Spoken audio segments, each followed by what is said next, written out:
Hey everyone, it's Adam here. Today I'm going to show you guys this. This is the Segway, Hoverboard, Monorover, Iohawk, Funky Duck, whatever you want to call it.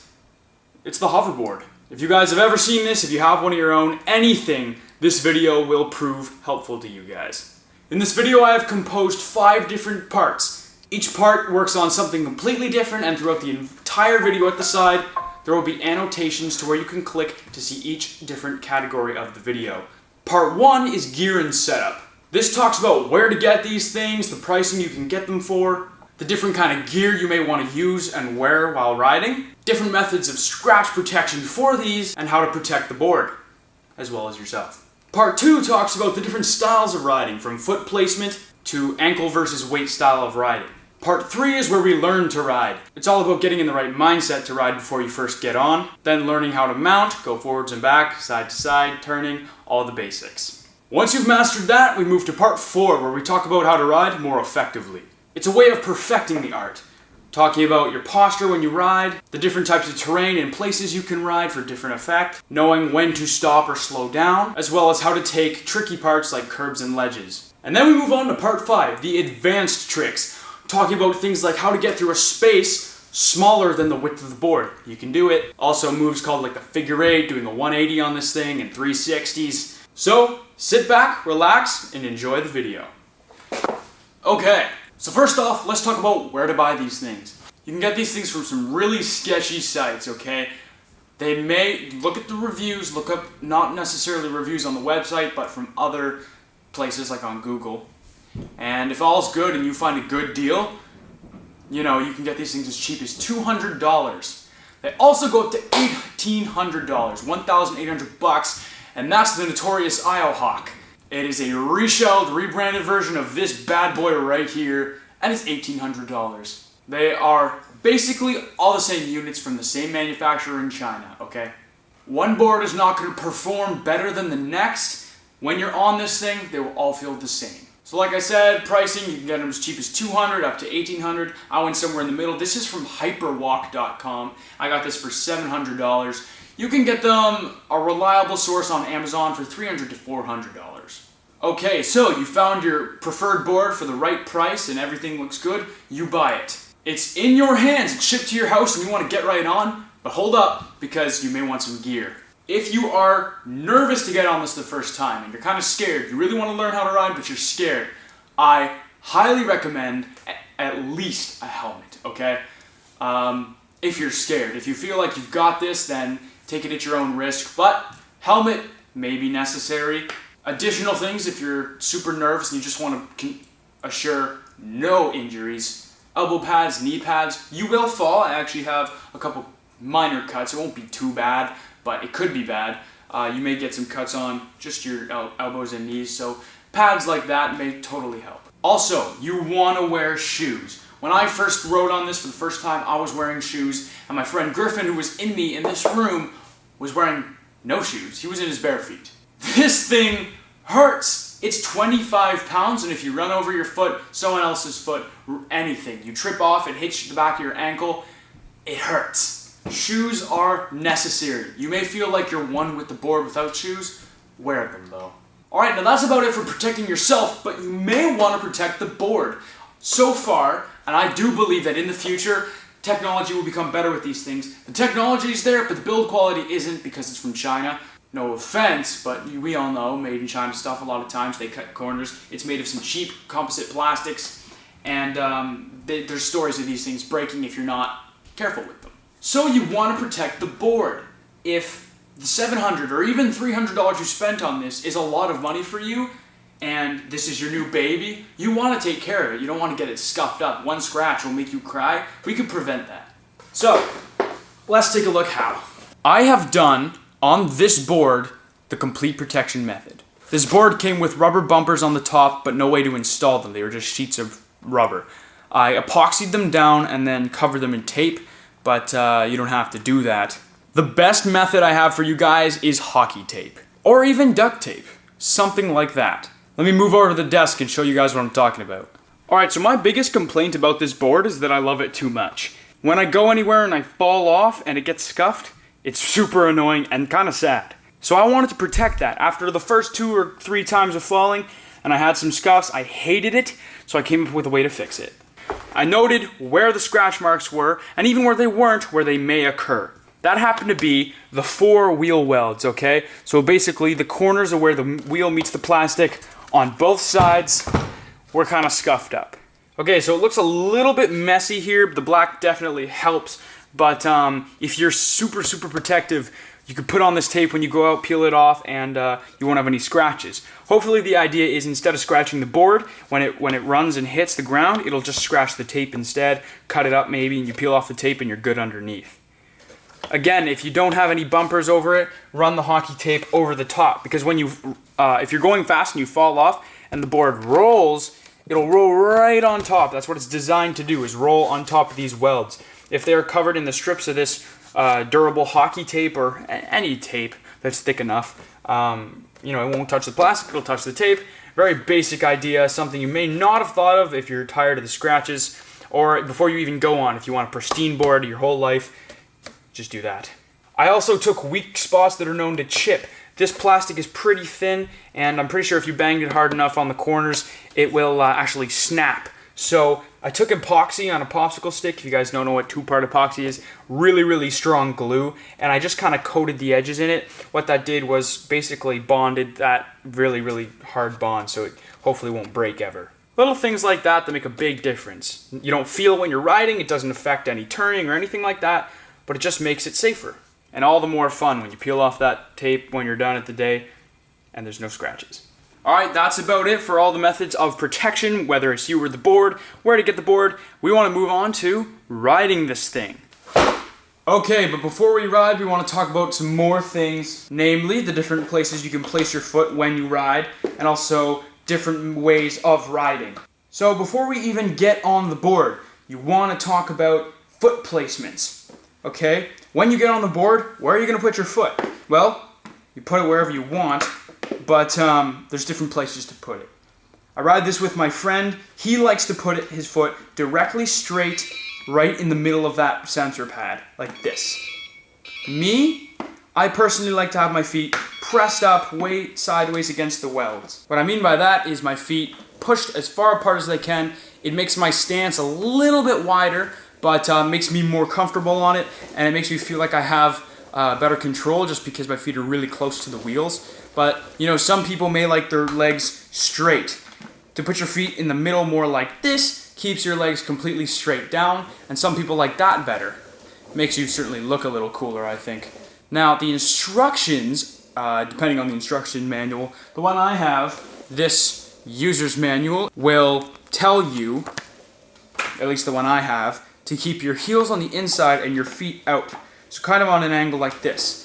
And it does feel kind of nice. It's not quite natural, but it makes it really easy to turn, but not overturn. Forwards is a breeze, backwards is kind of easy too, because your foot, when you walk, naturally kind of veers out just a little bit. Kind of walks like this, not a straight line.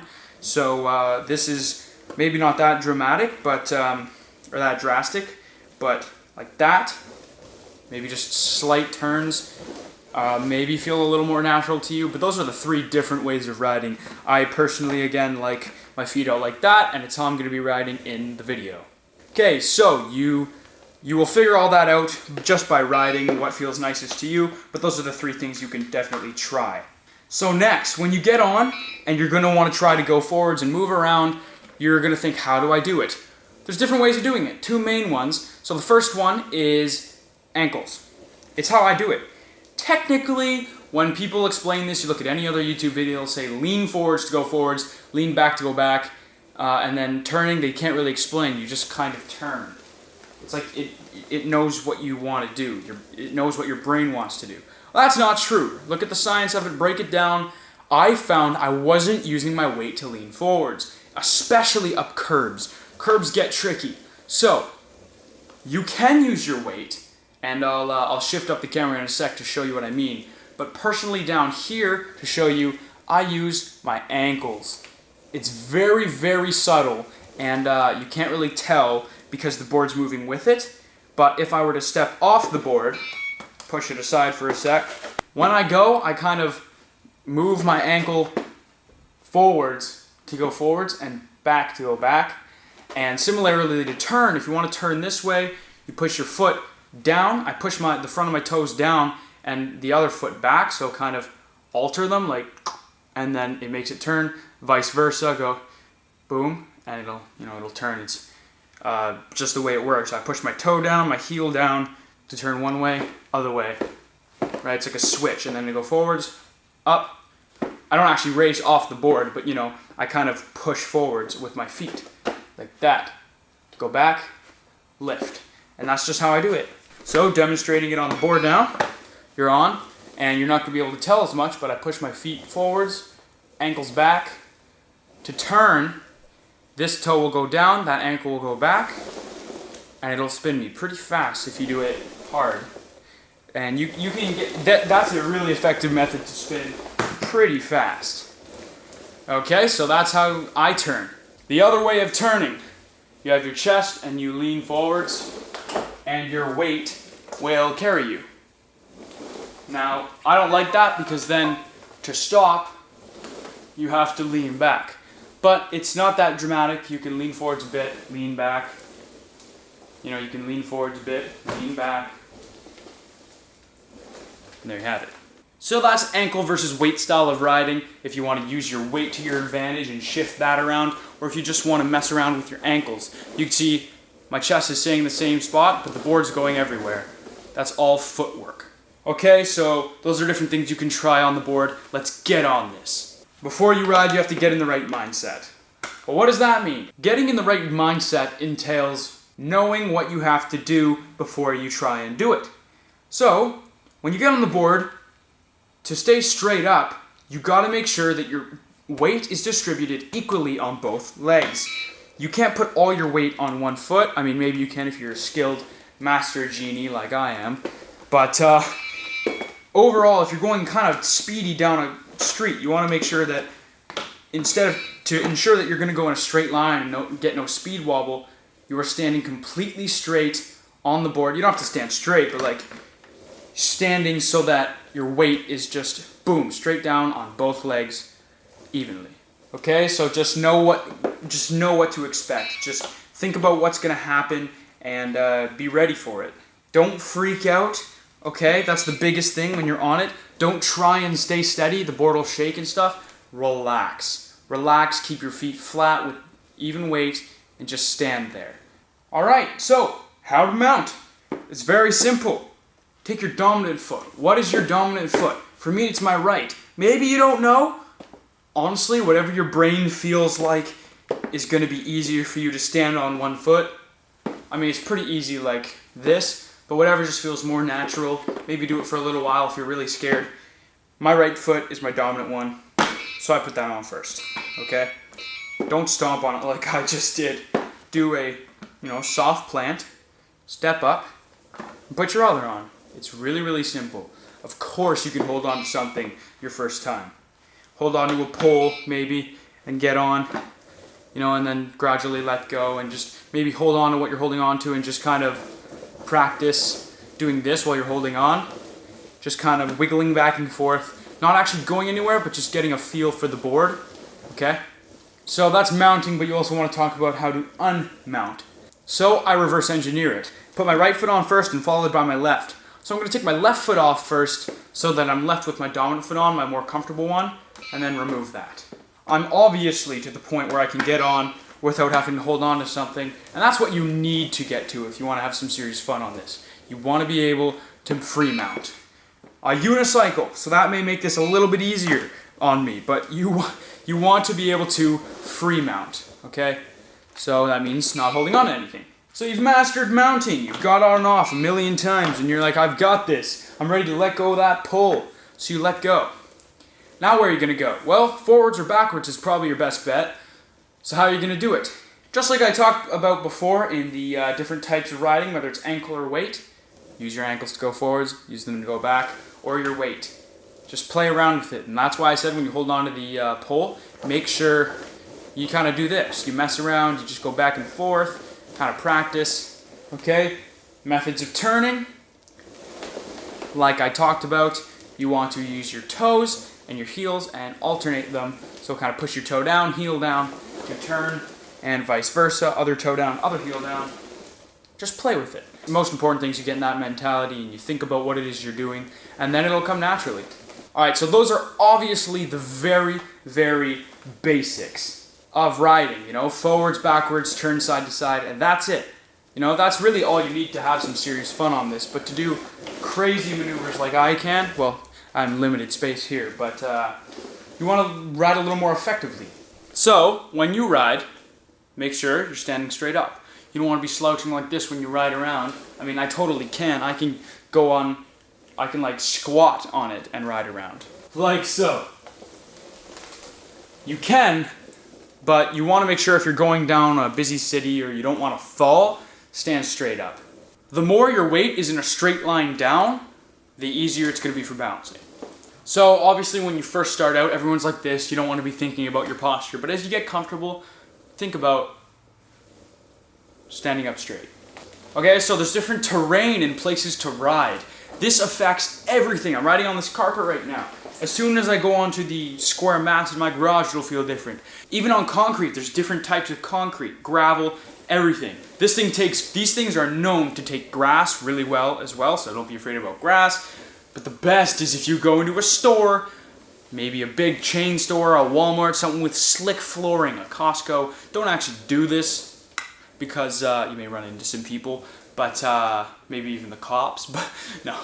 But you know what I mean. If it's a slick floor like that, if you're comfortable using it in your house on hardwood, laminate, something like that, just try different terrains, you'll get different feels. These things are advertised to go over 10 miles on a charge, and they would if you were in slick flooring the entire time. If you're on rough, bumpy gravel and it's working on hills and stuff, no.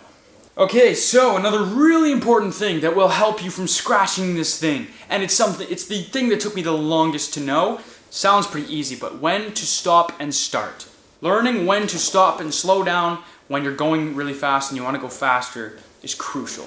These things, I'm pretty sure all of them have built-in beepers. When you're leaning at your maximum and the motors can't hold you up anymore, it's going to start going beep, beep, beep. You can maintain that speed, but anything more and the motors are going to give out, the thing will roll, you'll get thrown off the front. Basically, if the thing goes beep, beep, beep, learn to lean back, okay? Trust yourself, trust yourself. And then there's how to take curbs and ledges. When you approach a curb, you must use your ankles. Using your weight going up the curb or pushing your chest forwards or something is gonna suck. Approach the curb straight on. Don't try it on an angle going up 45 degrees. Bad idea. This will prevent scuffing if you go up straight. Okay?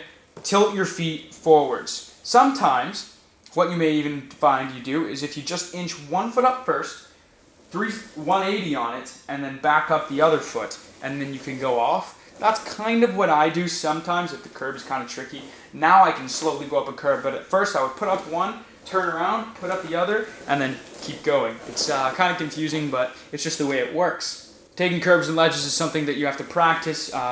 Also, if there's little tiny cracks in a road or a little rivet in the floor or something, and you go over it fast, chances are that'll be better than if you go over slow. Because if you go over slow, you're going to get this ta-tung, but if you go over fast, you'll breeze right over. That's effective riding. Let's work on the advanced tricks. Okay, so let's talk about getting through spaces smaller than you. We're going to have to move location for this one, guys.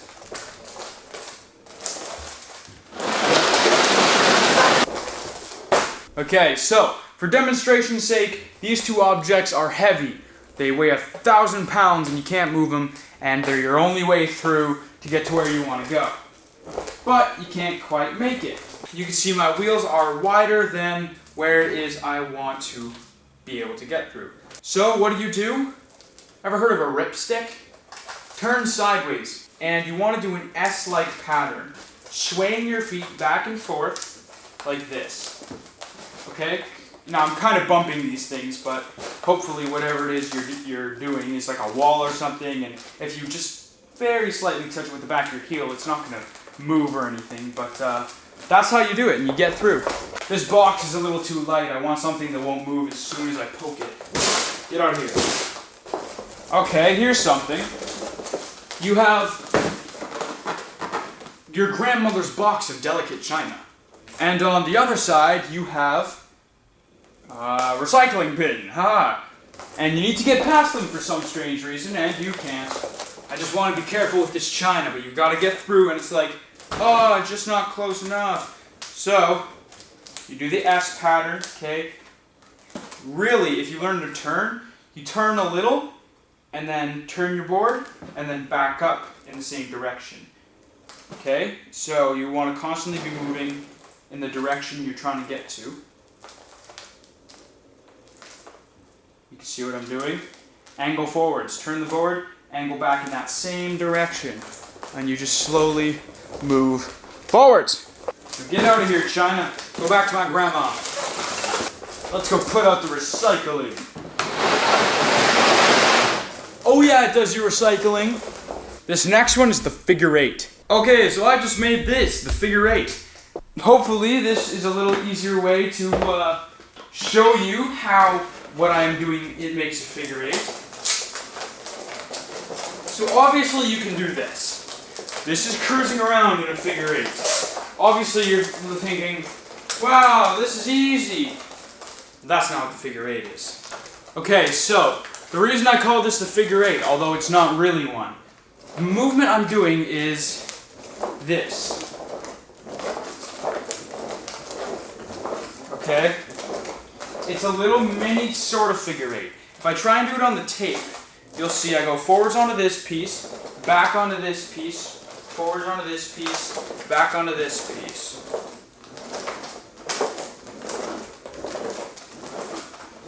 I guess it could be an X, but just feels kind of like a figure 8. You can go any which way. You can go in circles, like I'm doing piece by piece now. Right? It's basically turning in a circle, but as you move, you bring the board forwards and backwards as you go. It's something that looks pretty cool, and quite frankly is really fun. So now a 180. Okay, so let's start by going backwards. I think starting going backwards, turning and going forwards is easier. So you simply go backwards and then turn around as you move. 180 is pretty easy. It's pretty self-explanatory, okay? Self-explanatory, but the 360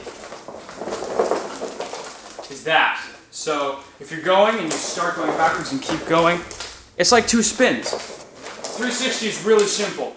I don't mean going and then doing this and then continuing. That's lame. But if we get a lot of space here, and as you go forwards, you go backwards, forwards, and you keep going. It's hard to do in this small space. It's really cool.